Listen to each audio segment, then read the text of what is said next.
Hello there. Good afternoon. So we are going to the town.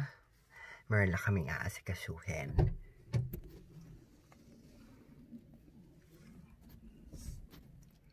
So we are here. Aasikasuhin kasi namin yung phone ko kasi itong phone ko parang naka-register siya sa asawa ko and doon sa office nila, and since retired na siya, so aayusin niya na yung mga bagay-bagay para maging private na itong telephone ko. So before namin gawin yon, nandito kami sa McDonald's and kakain ako ng hamburger. Uy, uy, uy!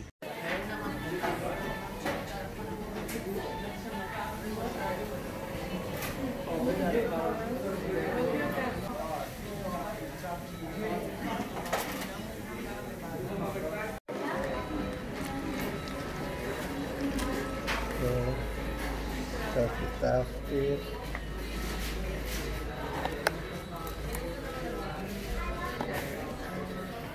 wow.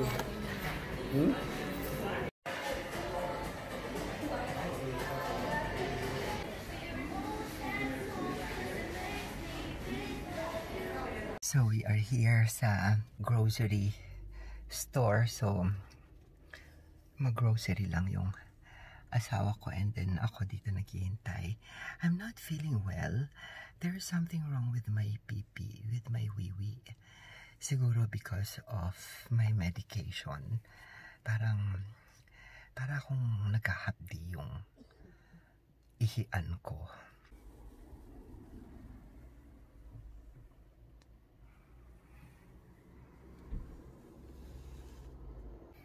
Ang hirap-hirap maglakad.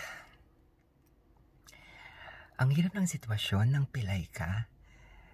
Marami kang mga bagay na hindi magagawa. Ang tagal-tagal mong kumilos dahil sa saklay. Nahirapan ako. I hope I will be better.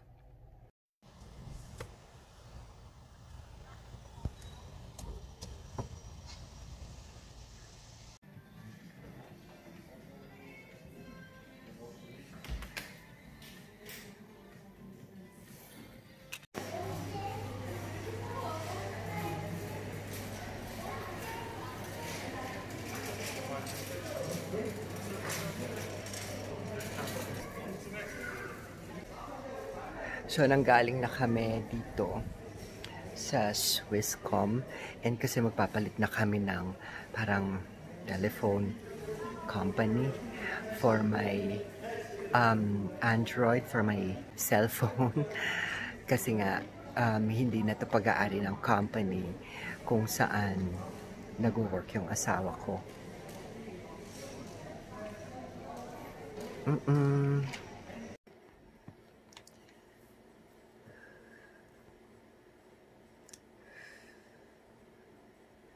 So finally, nandito na kami sa house. Nakabalik na kami. And pinahinga ko lang yung aking strap. So this is my strap. Tinanggal ko muna siya. Look, para talaga siyang robot. And then, naglagay ako ng gel para sa maga or something. Kasi tingnan naman yung itsura ng leg. And then, uminom ako ng mga gamot, anti-maga at saka anti-pain. Pinapatuyo ko lang yung ointment dito sa leg and then ibabalik ko na yung aking brace. And then, pagkatapos, iidlip ako because I got so tired. Nakakatuwa kasi yung ginawa namin sa telepono ko, dahil linyado yun, diba? It's from the office of my husband. And since retired na nga siya, so yung telephone, hindi na siya iso-shoulder ng office. So we have to declare na hindi na nga siya iso-shoulder ng office. So pumunta kami sa telephone company. And ganun pala yun. Kasi yesterday, sabi ng asawa ko, ipi-prepaid ako. So I thought, all the while, dahil lilipat kami ng telephone company, I thought, ililipat ng prepaid forevermore yung telepono ko. Yung pala, it's just a transition from one telephone company to another telephone company. So, since tinanggal na namin yung aming contract ng office ng asawa ko for my telephone line, wala na, hindi nababayaran ng office yung telephone ko. So, ang mangyayari, mawawalan ako ng linya. So, ang pwede palang gawin doon is magpi-prepaid muna until mai-transfer na doon sa kabilang telephone company yung aking telephone. And one good thing din kasi is I can keep my telephone number. So I've been keeping this telephone number since the day I stepped in here dito sa Switzerland. Ayun, nakakaluwang lang ng isip dahil nga akala ko magiging prepaid na ako forevermore in my life. Pero hindi pala.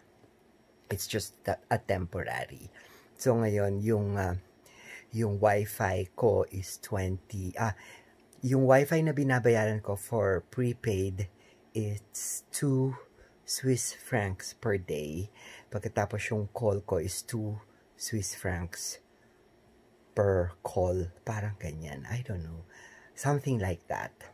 And kaya din ako sumama is because kinukuha ng asawa ko yung telepono ko to go to that telephone company. So, yung pagka-praning ko, umaatake.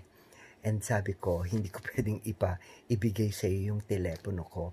I have to be there. Ngayon, kung gusto mong kunin yung telepono ko, kunin mo lang yung SIM card. Pero sabi niya kasi, kailangan yung buong telephone. So, sabi ko, sige, pasyal na rin tayo, labas na rin tayo para makalabas din ako. Yun nga, kumain kami sa McDonald's and now I am so tired and kaput. I'm so kaput. Gusto ko pa naman sana mag-TikTok pero hindi ako makapag-TikTok. Ang hirap ng dinaranas ng buhay ko ngayon. Hindi ka makagalaw, hindi ka makagawa. Ang pinoproblema ko yung paano ako hindi magiging inutil. Of course, yung bathing and yung pagligpit ng kama, it's just enough. Though, nakakapaglaban naman ako, nakakapagplansya naman ako, nakakapaglinis naman ako. So, yun ang gagawin ko. And, medyo nakaka-worry lang din kasi nga, nag-stop nang mag-work yung asawa ko. So, he is officially retired. Pensionado na siya. So, because he's 65 years old and that means magstay na siya dito sa bahay. And that means hindi na ako masyadong malaya. And ang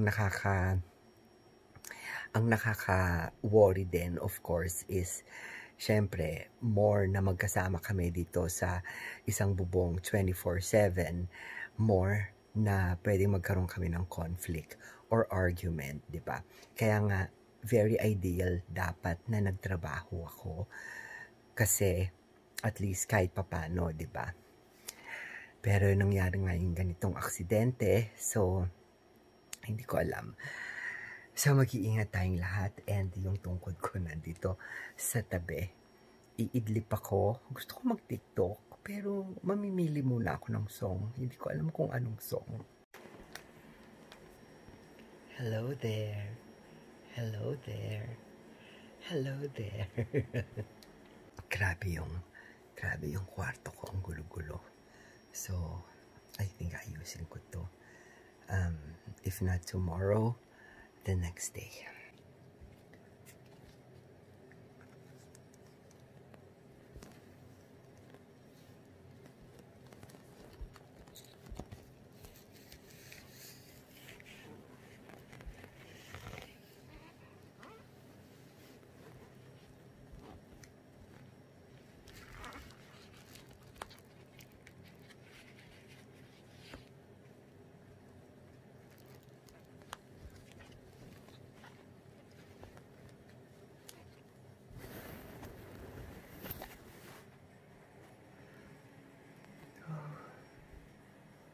Oof.